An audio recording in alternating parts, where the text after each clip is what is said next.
This is Community Reports, focusing on the problems, needs, and interests of the Central Valley and Bay Area communities. Today we learn a little bit about the history and people who make up Vacaville.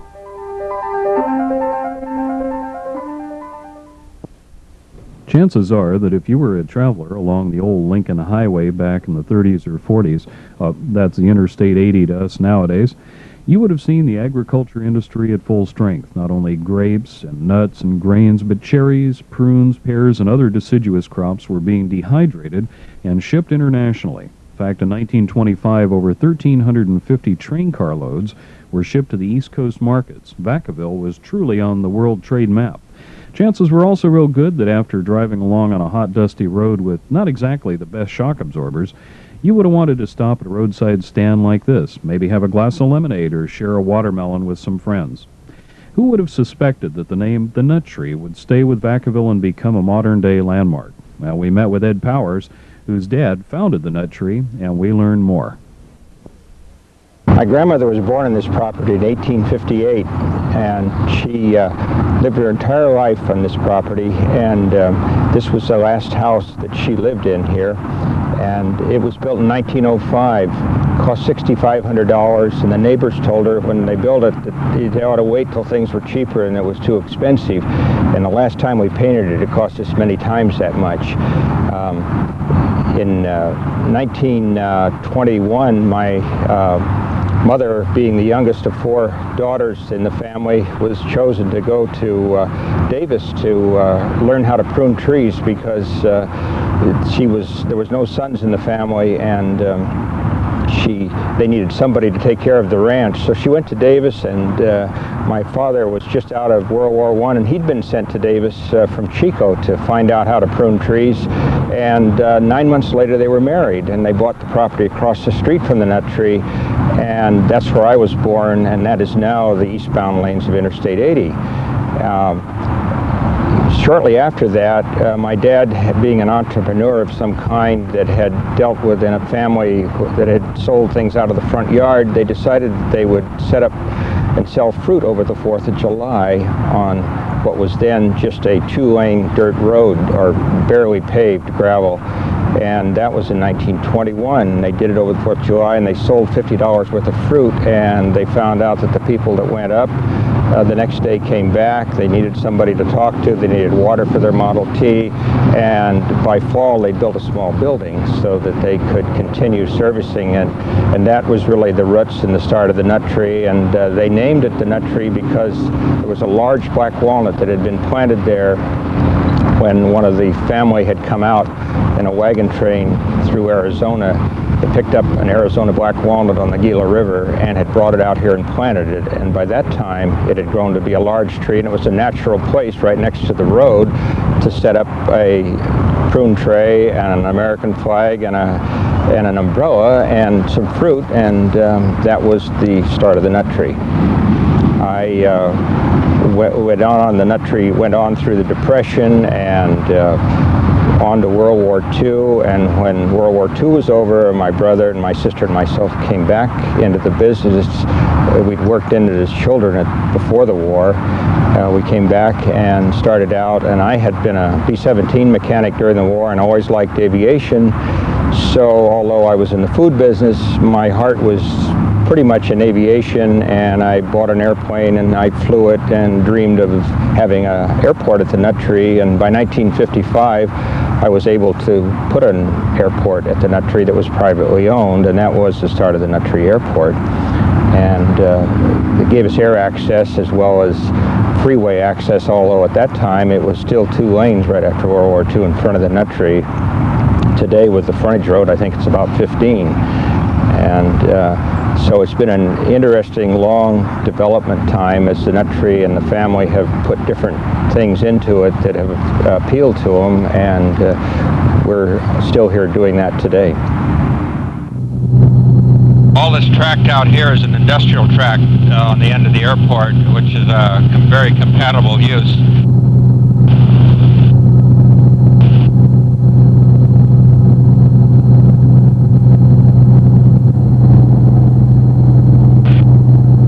At very big building right there with all the roof is Lucky Market's major distributing point for Northern California.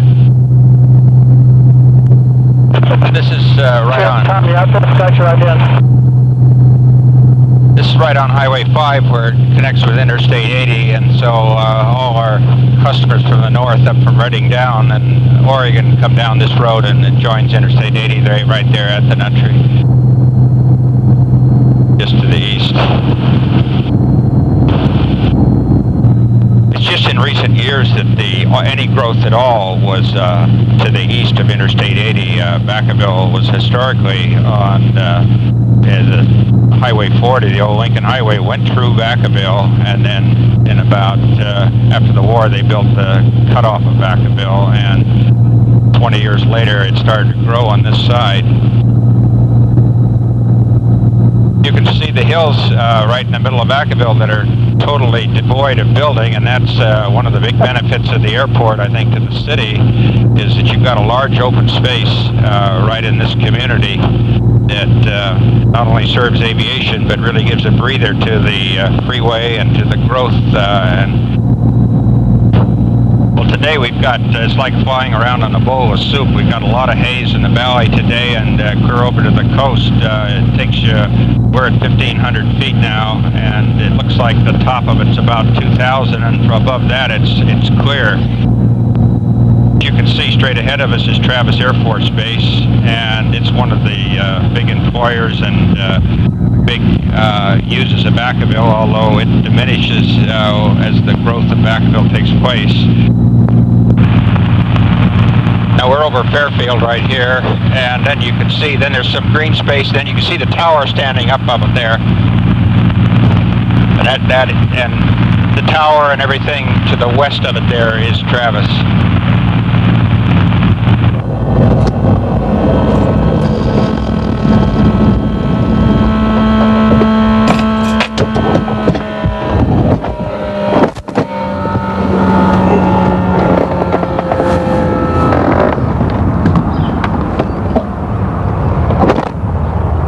When I built the airport in 1955, I built it because I liked flying, and it was what made the restaurant business interesting to me. And I've collected aviation and models and memorabilia over the years, and I'd like to tell you about it because we have a new one flight up here at the Nut Tree, and I think you'll find it interesting. Aviation started here at the Nut Tree with the building of the airport in 1955.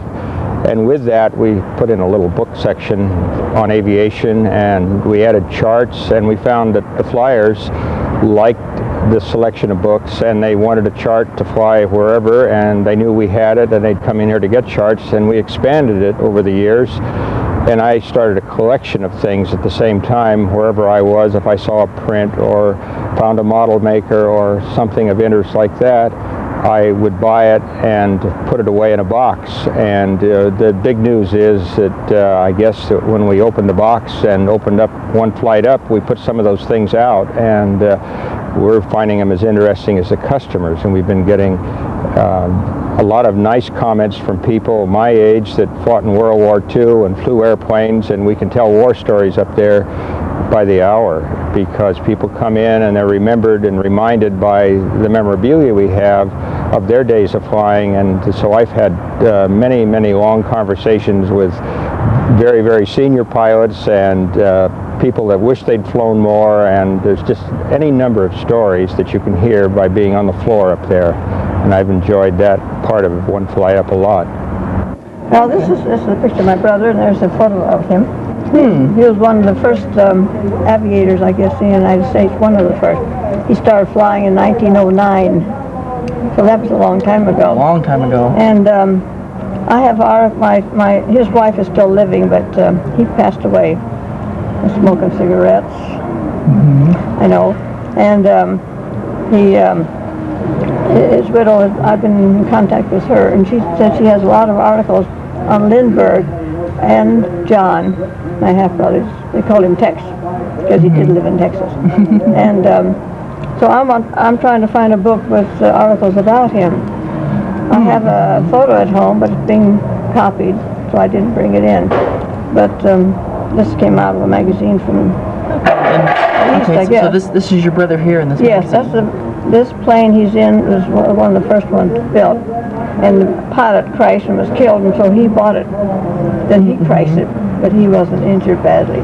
Yeah, so this was back in 1914. Yes, that he started flying in 1909, and in 1911, it tells here this when he bought that in 1911. He and a friend of his. My first plane ride was in 1927 in an open cockpit over Oakland. We went up for 5 minutes for $5. We had to wear goggles and those hats. That was a long time ago. Yeah, but you're able to get up in the air and sort of look down on. Yes, well, we went up 1,500 feet all over Oakland and down again. When I was a young girl, a child, we lived in Chico, and we would come down to visit my grandmother in Berkeley every summer and sometimes in between. We'd stop at the nut tree, and Mrs. Powers was sitting out underneath a big nut tree, and she had a little stand and watermelons and cold drinks, orange juice, and we'd always stop, pass the time of day with her, and have a drink and go on. There was nothing around, just fields, orchards. Beautiful then, beautiful.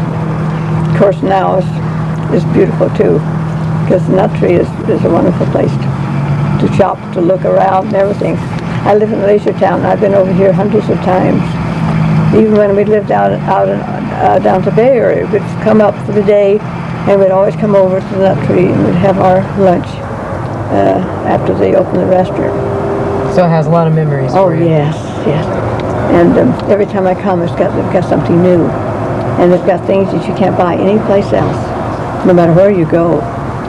And I've got all kinds of things to my house from the nut tree. And my girls come from the Bay Area. They live down there. One lives in Santa Rosa. The first thing they do, they'll say, "Grandma, can we go over and see the nut tree again?" So I would say, "Sure, sure." So we always come over.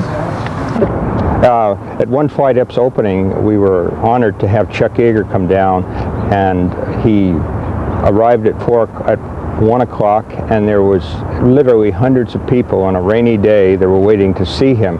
And he sat down, and for 4.5 hours, he greeted, shook hands, had his picture taken, signed a book somebody brought, a picture they brought, anything they wanted. He waited till every last person was done and greeted them and talked to them, and it was a real honor to have him here, and everybody that saw him was pleased to have met him. I think he's one of the great folk heroes of today, and he's certainly one of our great fighter pilots of all time. This Ryan ST is the centerpiece of One Flight Up. It's an interesting airplane. It was built in 1937 by Claude Ryan, and his company went on to build the Spirit of St. Louis. And this airplane I've owned, I bought it in 1958 and have owned it ever since. And we just took it and put the wings back on, polished it up, and brought it up here. In 1937, Tex Rankin won the International Acrobatic Championship in this airplane, and not in this airplane, but in one just like it. And to me, it was a classic that it typified everything that as a child growing up that I had liked in aviation. It had low wing, flying wires, inline engine, cowled up fairing for the wheels here. And I still think it's a classic today. It's not much fun to ride in, but it's a beautiful thing to look at. And while we're talking about airplanes, we have classic models that we have about 20 of here, and I'd like to show you some of those over here. I have a collection of models that have been developed over a period of years, and I met a model maker a number of years ago through Piper Aircraft, and they gave me the name of a model maker in San Antonio, Texas, and I contacted him, and he made me a model. Then he became a friend of mine over the years. His name is Eddie Chavez, and he scratch built each of these models. And this is one of the ones that I like the best because it was flown by a friend of mine, Jimmy Doolittle, in the 1932 National Air Races in Cleveland, Ohio, which he won. And Jimmy told me that this was one of the most difficult airplanes to fly because it's so short coupled and such a large engine, and it was all right for a race, but I think he was the only person that ever flew it and lived to go on and after that. This one here is a Douglas World Cruiser, and it was one of the first airplanes to fly around the world. There was 4 of them built by Donald Douglas, and they circumnavigated the world, and it's one of our models. The thing that first caught my eye at one flight up was the black and white photography. Seems like poignant moments in aviation history, just fleeting seconds, were frozen on the photographer's plate, and here they are today for us to enjoy. And this is Jimmy Doolittle's airplane that you just saw. Same number and everything, but I can't tell whether that's Jimmy Doolittle in the cockpit, but it's, as you can see, the propeller's running. And this picture here of Western Airways, San Francisco to Los Angeles for $350. We've just about got back to that price again. No. I have an interesting picture that I'd like to share with you. It's the earliest contact I ever had with an airplane, and it's a picture of, you can see it right here. It's my mother on the left and my father with my brother sitting on his shoulder, but it's me in the cockpit. And that was Ernie Smith, who made a forced landing really exactly where the airport, and the same property that the airport is on today, and he damaged it slightly, and it stayed on our property a couple of days, and that was in 1929. And so that is my first contact with the airplane. The earliest thing I ever remember about an airplane was when Lindbergh flew the Atlantic, and I couldn't quite get the dimensions of the feet, but I can remember my parents and the excitement in the family. And so with those, why that probably were the seeds that caused me to be in aviation as a hobby the rest of my life. Well, I'm one of those fortunate people that have a wife that has enjoyed traveling and has traveled professionally and has and writes of her travels, and as we travel around we collect things, and if it has wings we collect more of those kinds of things, and some of them you'll see right up here.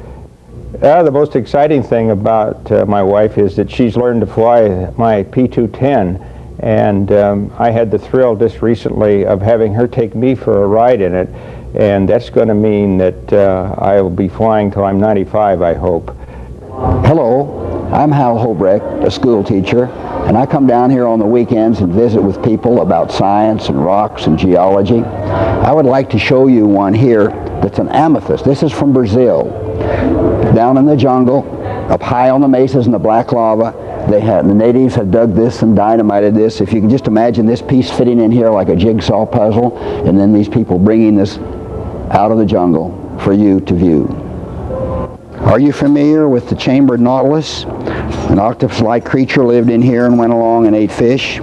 These are his ancestors of several 100 million years ago, and the largest of these is 12 feet across, and some were actually straight and some were curved, and of the straight ones, if we make a model of one, we have them. They're called the Ossotheris, and this is the one. He gets up to 29 feet long, air chamber, shoot water in any direction, but he's the ancestor of your octopus and squid. A very fascinating bit of education. People that come in through here bring their children. They have a hands-on experience. It's just like a wonderful museum, but you get to examine and feel and touch and see the texture. One of the people just came down from Washington. This is John, but he has a very unusual story. Well, I come down here quite often, and I come into this part to keep looking for just the exact thing. I was on the island of Iwo Jima as in combat, and I've been looking for a rock to put on a place on the back of this little flag raising thing. And I've looked and I've looked, and I've taken a lot of ones that were close and similar and would remind you of Iwo Jima, but I ran across this one that is almost the exact configuration of the island. Even this end, the south end of Iwo Jima, had Mount Suribachi where the flag was raised, and this is almost the exact contour of that. And when I just came back from Washington, D.C., where we had our 45th anniversary, and all my buddies saw this and wanted to know how I managed to cut it this way. Well, this is nature's cut, and somehow I meant the good Lord wanted me to have this, so He placed it in here, and this is what I keep looking for, and this is my favorite. I first built the toy shop, and I had this small train built by the Hurlbut Amusement Company that I had seen at the State Fair, and I bought that and we put it in, and the next year I built the airport, and then it was only logical to change the track so that it went to the airport. And we gave people then that flew in a ride free. Everybody else pays and still does, and everybody that flies in rides free. The people that ride free entertain the people that are on the train, because a lot of people that ride the train are not really realizing that people fly around California and get out of their airplane just like they get out of a car. And California is really lucky in that regard, because we have the distances, the weather, and the wealth that allow people to travel by air.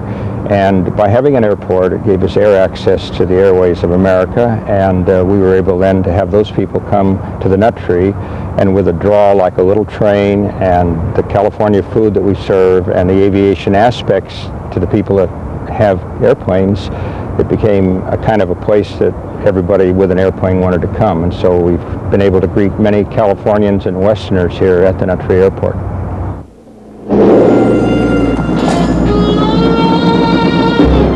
If you're the kind of person who'd rather tune an engine than eat, have we got a machine for you. And in the hands of the right mechanic, it'll blow the doors off anything. Aim high, Air Force. On today's show, we'll be discussing something that is a big issue these days, and that's grief. How to deal with not just death, but also marriage breakups and also suicide. My guest today is Doug Manning, who goes around America giving speeches on how to deal with grief and the grief process itself.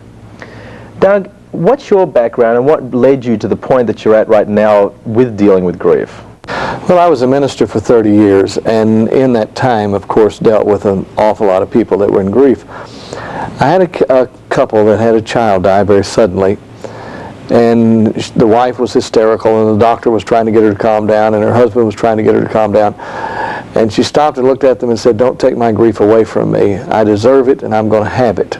And I always felt like that's one of the more profound statements I'd ever heard under pressure, but also was glad I wasn't there. Because had I been there, that's exactly what I would have been doing. And out of that experience, I began to discover that I thought my job was just to cheer everybody up, instead of helping people actually walk through the process of grief. And that started me studying it, and I ultimately then began to write about it. Now, when you started writing books, did you have very many references that you could read before you did it? Well, I wrote the first book 12 years ago, and I read every book I could find, and that was 3 books. As 12 years ago, we didn't do anything about grief. We didn't study it, we didn't know it, understand it. Now there are libraries full of books. And so we've kind of in the last 12 years begun to look at grief and the long-term process of grief. Now, in your book, you talk about grieving processes. What is the grieving process? Well, I think the process is first of all, I think it's natural, and that's the big thing that I jump on all the time, is that there's a natural process to grieving, and we need to allow that process to happen and not try to take it away from people, not try to short-circuit it.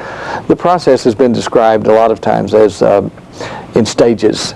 Nearly every author has stages. The problem with stages is we think of them as clear-cut lines of demarcation. Now I talk about it that the process of grief is like peeling an onion. It comes off one layer at a time and you cry a lot.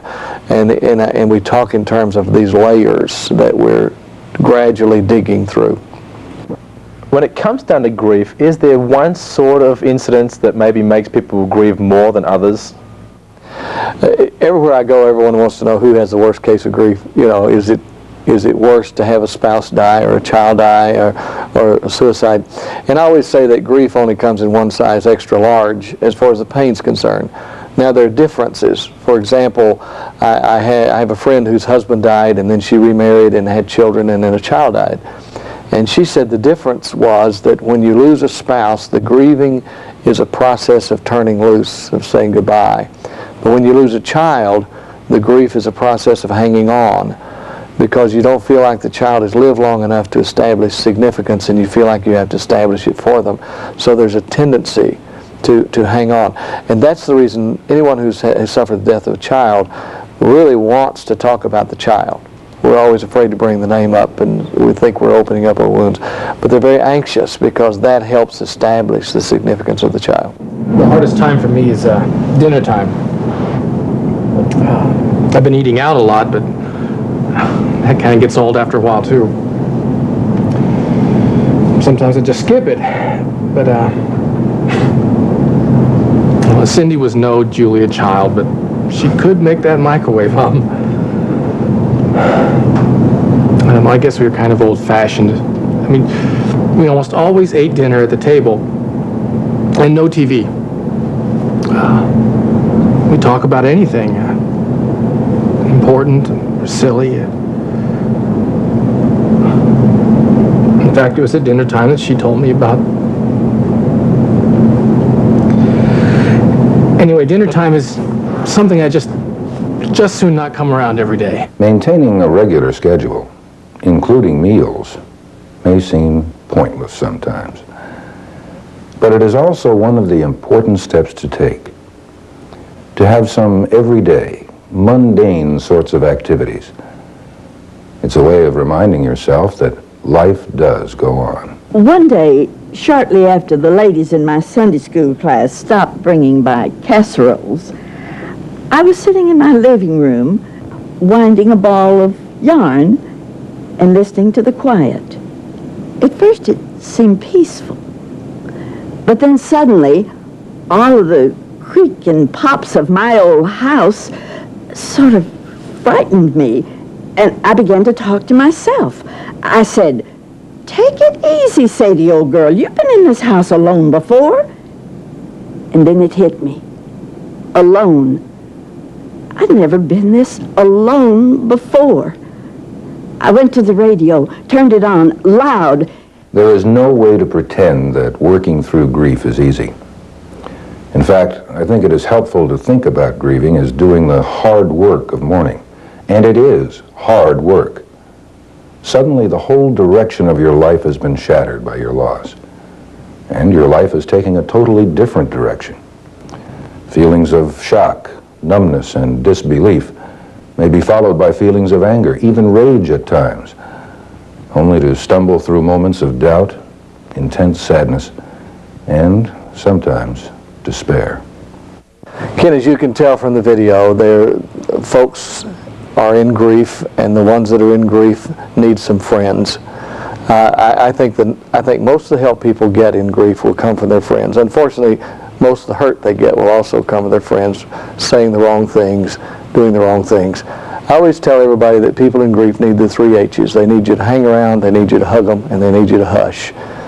And as the video shows, basically we need a support system, a group of folks that will love us as we walk through this process of grief.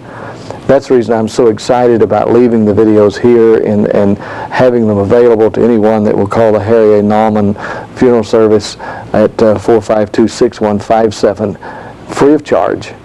And then we can begin to help people work through this process of grief. You know, there's one thing I've learned from my garden. There's renewal in the spring.